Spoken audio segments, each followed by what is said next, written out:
Hello, whiskey lovers. Jock here at the Lakes Distillery in the Lake District, in the beautiful Lake District in the north of England.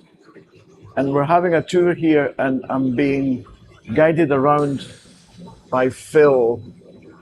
Hi. And so, could you introduce yourself, Phil? Yes, yeah, my name's Phil. I'm one of the tour guides here at the Lakes Distillery, and I've got the pleasure of taking you around today for this tour. Okay, thanks.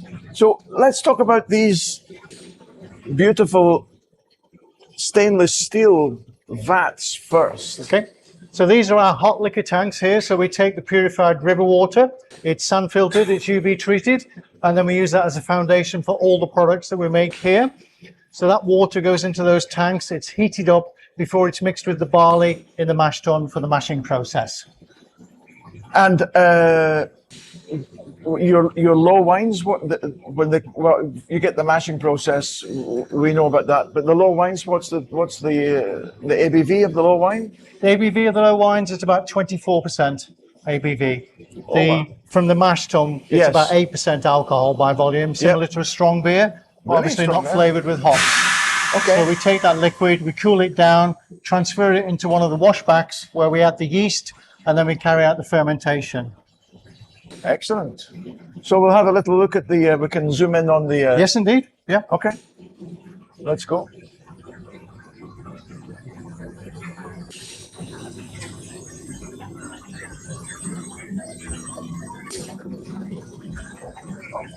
The mash tun. Oh, lovely. You can see we're actually going through the process now. So there's the mash bed sitting inside there, and it's been sparged with more hot water. That sits inside there, and over a 6 to 7 hour period, we add the hot water. We increase the temperature, finally at 85 degrees C, and it's that last wash that strips out the bulk of the fermentable sugar. Yes. That sugary liquid, it's called wort, W-O-R-T, which we think is Old English for water, but essentially it's a sugar syrup. It's about 20% sugar by volume. That comes out through the bottom through a series of fine sieves. It's cooled down, and then it's transferred to one of these large stainless steel vessels, our washbacks, where we add the yeast and carry out the fermentation. Excellent. Interestingly, the spent grist inside there isn't wasted. It's collected locally by dairy farmers, and they feed it to their cattle. Lovely. Very happy cows. Indeed, yes, the farmers have been on the tour, and they say for an hour or so after being fed, the cattle seem to be very happy, if a little wobbly. But of course, we haven't yet converted the sugar into alcohol. No. That's in the next stage of the process here. So if you'd like to have a look at the washbacks. Again, these are all at the end of the fermentation. So if you look inside, so there you can see inside here. Oh, the bubbly bit, yeah? Yeah. So this is at the end of the fermentation. So what's happened is you can see some staining on the back wall there. That's how high the foam used to be.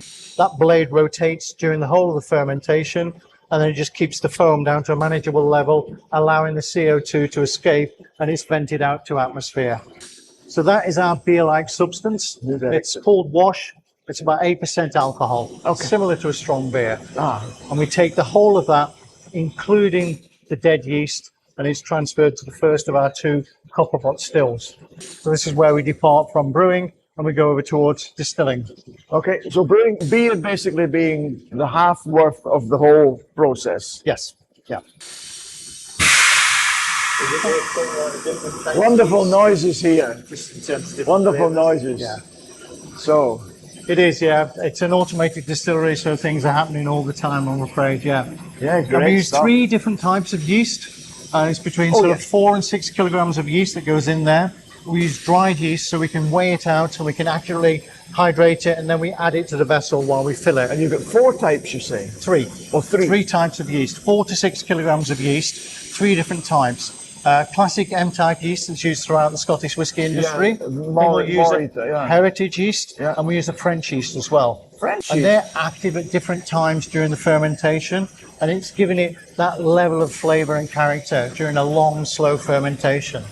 Typically, our average fermentation is somewhere between 90 and 96 hours. So we give it the luxury of time. Yeah. So you get lots of fruit then, I guess. Lots of flavor. Yep, lots of fruit, all those flavor congeners inside there. And then we take the whole of that and we transfer it to the first of our 2 copper pot stills. Wow. And so the French yeast, I would gather, would even make your new make spirit fruity even. Yes, it does. That's a really good description. The new make spirit, it's creamy, it's medium bodied, and it is very fruity. Yeah. Wow. Cool. And now we have the remote working at last. So this copper still, if the camera will pan out, is this as far as I'm allowed to go? Yeah. Okay. So the copper still, this is one, and the next one is This is our wash still, and the spirit still is behind the condensers. The door. Okay. If you want after, like we can take it to the other still at the door if you want to top that. Oh, okay. Yeah. Okay. Yeah, that. But tell me about these stills. Underneath a huge part as well. The heat. How is the heat produced by steam or? Steam. Inside the still, we've got steam pipes. So we use it like an element in an electric kettle. Yes. So we drive off the alcohol vapor from that beer-like wash. Yes. And then the more contact the vapor has with the copper surface, the fruitier the spirit becomes. Wonderful. And the copper helps to remove impurities too. So was the still made specifically for the lakes? Yes. It's not a raw side still, is it? No, it's from Macmillan is the company that makes them. They're based near Edinburgh. Okay. Each still takes between 12 and 14 weeks to fabricate. Yeah. And copper's a really good material to use. It's flexible, so we can get these interesting shapes made. This is a classic bottle shape. Yeah. We deliberately chose that for the style of spirit it's going to produce. I say it's medium bodied, it's creamy, it's very, very fruity. Wonderful. And it's great that I said Rosyth, I meant Forsyth. They for a while they had the monopoly on all of this, but luckily enough we've got new coppersmiths. Yes. And even our German coppersmiths are doing very well. Huh? Yeah. But now this one's from Edinburgh. Good stuff. Yeah. So this is our wash still. So we take that beer-like substance, about 8% alcohol, carry out the first distillation, takes between 6 and 7 hours.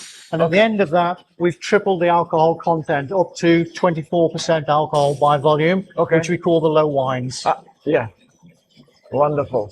And if this is about as far as we can go, I can stop now and I'll edit the rest in and we're doing the other stuff. Yeah, we'll go around the other side, then you can see the spirit still as well. Yeah. Yep.